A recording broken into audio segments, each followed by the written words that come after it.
Hey guys, what's going on? Welcome to Wealth for Real Facebook Live. It's Tuesday, March 12th, 2024, and happily reporting that with daylight savings time I can do the lives more likely in the light than the dark, so I'm kind of excited about that.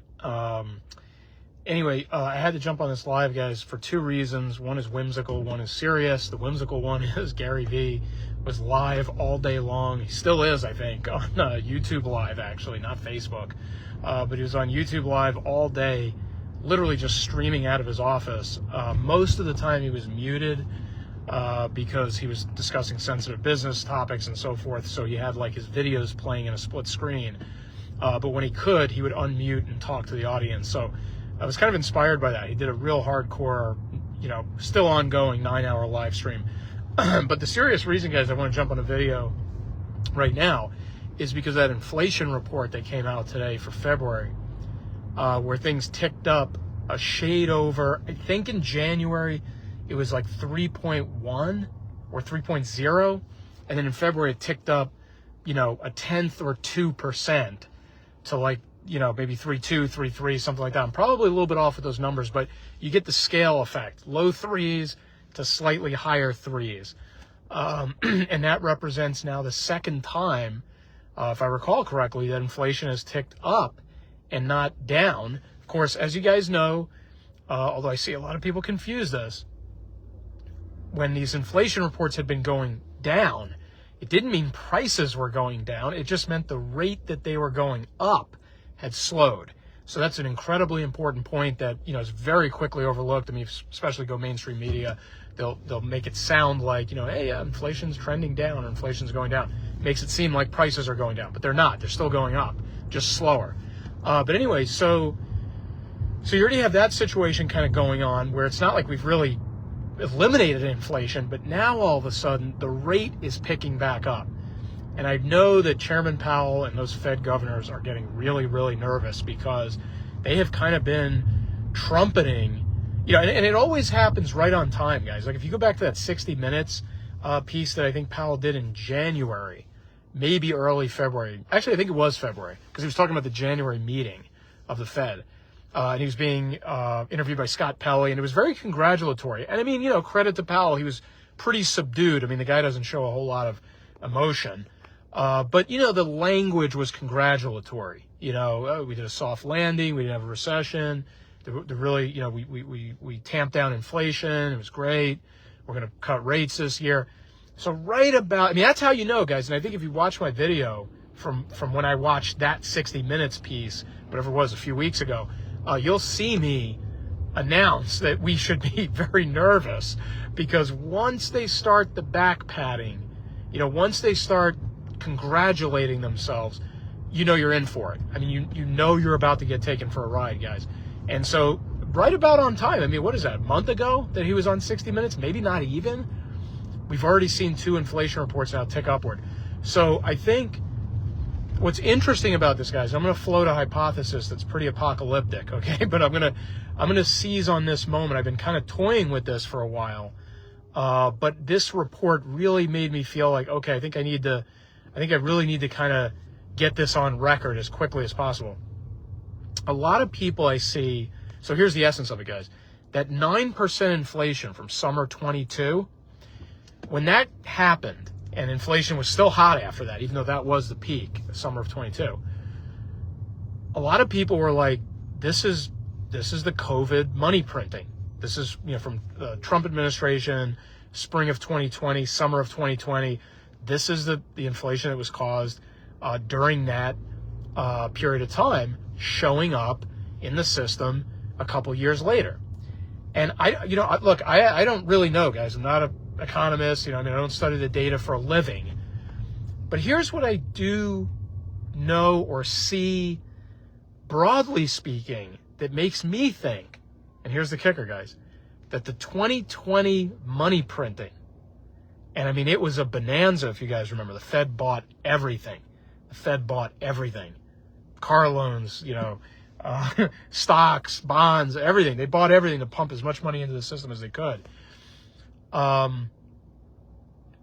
money printing, that inflation hasn't come yet. that inflation is still a little ways away. You say, well, Chris, what do you mean? Like, what was the inflation we had in 2022?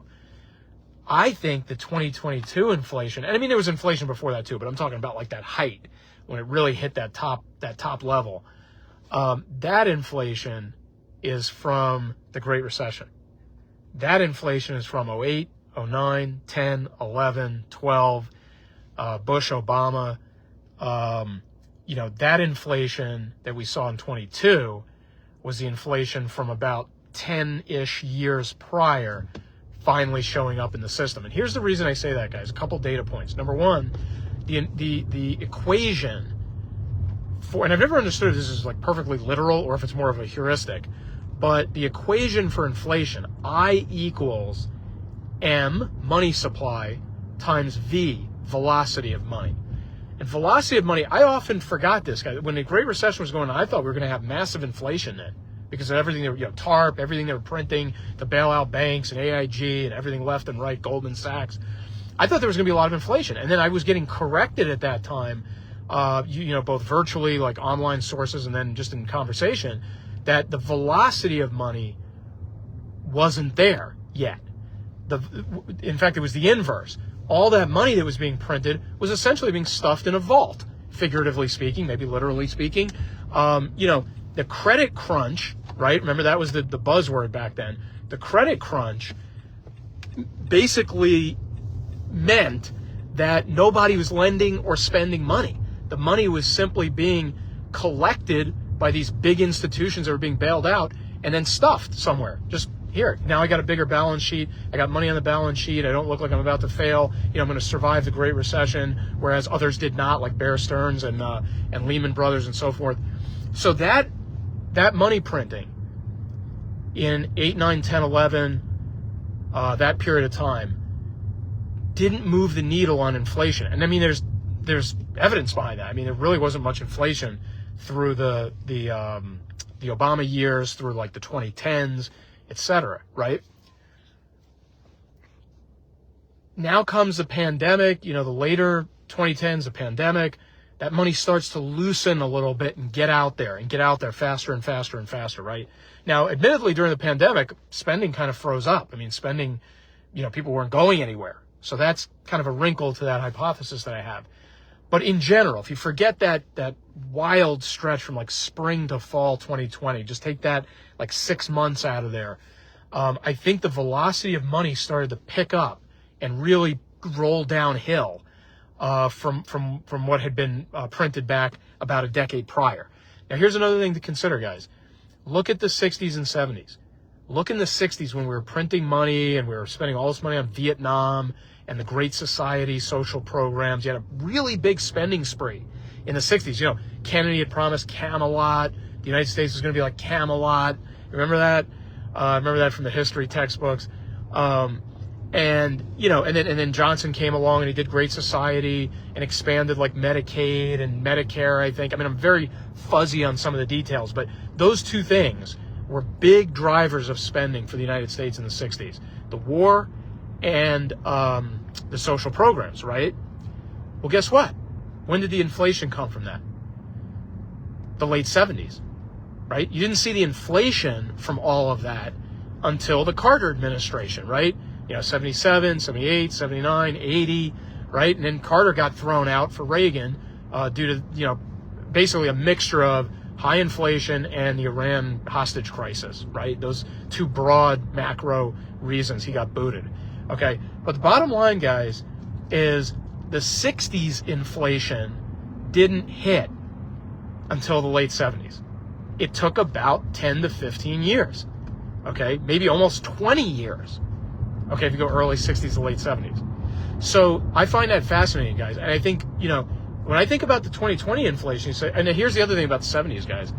So we come off the gold standard in 71 under Nixon, right?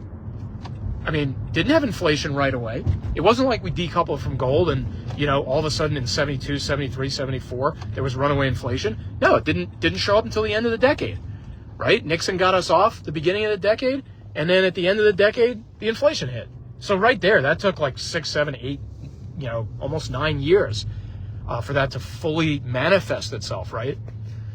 So, okay, so those are the data points I want to go through. So now let me finish up with this. If you say, okay, Chris, well, when are you going to see the 2020 inflation? Of course, I don't have a crystal ball. I don't have a clue when it will show up exactly. But I would say this. If it comes in around on schedule, okay, 8-ish, 9-ish, 10-ish years, wouldn't that be something if it hit in 2029, 100 years after the Great Depression get kicked off in 1929? And here you go, 2029, we get this massive, massive tsunami of inflation coming in, combined with all the other inflation. I mean, obviously we're always inflating. I mean, we're always printing money. But that big, bulky $3 trillion or whatever it was that got printed in 2020, that's going to come too, So, and it's going to all hit at that inopportune moment when maybe the 2020s are wrapping up. And oh, by the way, if you watch some of my other videos, guess what also has fully wrapped up by 2029? Well, essentially 2028. And that's the commercial real estate situation that you have going right now, where between 23 and 28, you have about $3 trillion of expiring or maturing commercial real estate loans that require some kind of service. They got to be serviced somehow or another. Refinance, paid off, whatever the case may be. So that would be pretty crazy, guys. If we were coming off this enormous glut of commercial real estate loans that probably by itself could wreck the economy and create a domino effect. And then on top of that,